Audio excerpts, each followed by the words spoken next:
Okay, I'm going to video my responses for the assignment on Chapter 10, Children Who Have Special Gifts and Talents. The first focus question was, why should we care about educating students with special gifts and talents? 10-1. Number one is U.S. is below average compared to 21 other countries in math and science, so that's one reason. Also, U.S. is producing way under the amount of engineers needed in our country compared to China and India. So that would be another. Industry has also spent a lot of money on litigation other than research and development to help students that have special gifts and talents.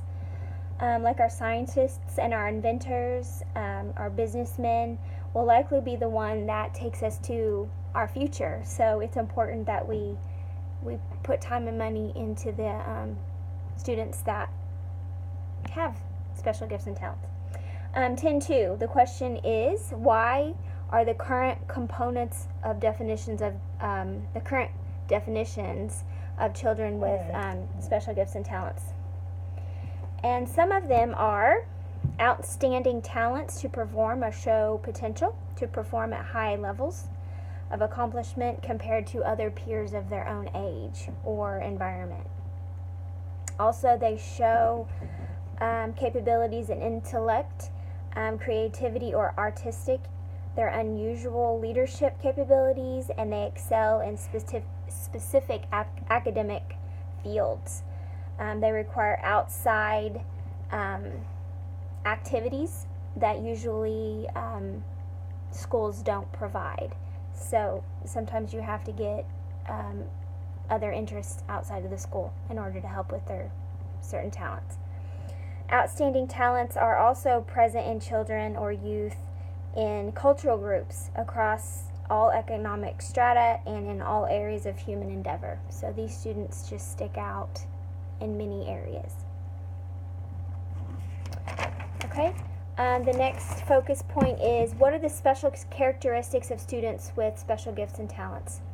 So some of those are the central processing areas of the brain for children who have this memory, association, classification, reasoning, and evaluation.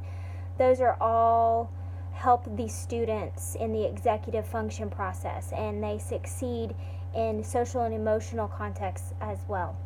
So it's easier for these students to link information together. I also learned that children that have special gifts and talents have certain connections in their brains that help them connect information, which in essence that's how we learn and retain, and this is something that they have, and so that's why it's easier for them to learn. And another thing though that they have, perfectionism is big. Perfectionism is important for them. Mental illness could be something that is seen especially in children who are extremely creative, artistic.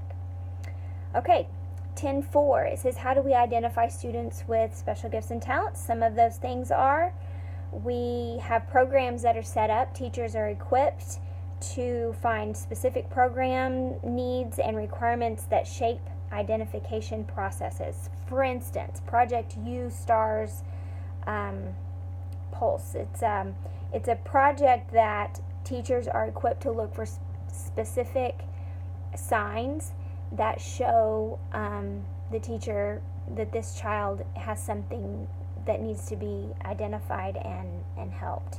All right.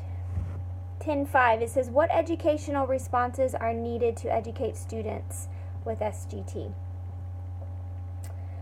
RTI. Tier 1.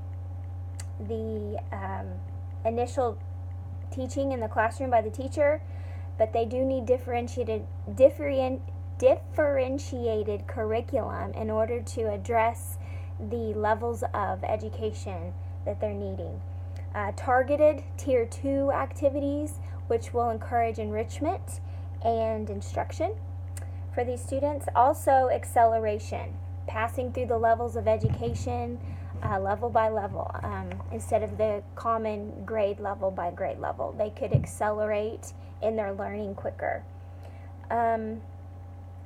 Resource rooms, cluster groups where they can meet with other children that are at the same level of intellect as they are in order to gain more understanding of certain aspects. Tier 3 or I think it's residential schools. Let me get to that page real quick. Yeah, residential schools that are specifically designed for science and math. It says 10 states have these schools, and they help the students be more specific in their education versus just floating through the last 2 years of high school. It's more directed learning. Homeschooling's another way you could go, or the International Baccalaureate Program. The last one is 10.6. It says, what adjustments for post-grad experiences are needed for students with SGT? It says more financial help for families, especially for these students. They graduate and are expected to do the 4, 6, 8-year programs in order to get these degrees. Making more finances available for these students would help them get through school and not have such a large debt when they get out, but also an accelerated program for those who qualify would be, a lot of these students are way above their classmates as far as the learning already incurred, and so it would help them expedite the process and get them into our world to help us and provide services for us quicker. So those are just a couple things that I learned in this chapter. Thank you.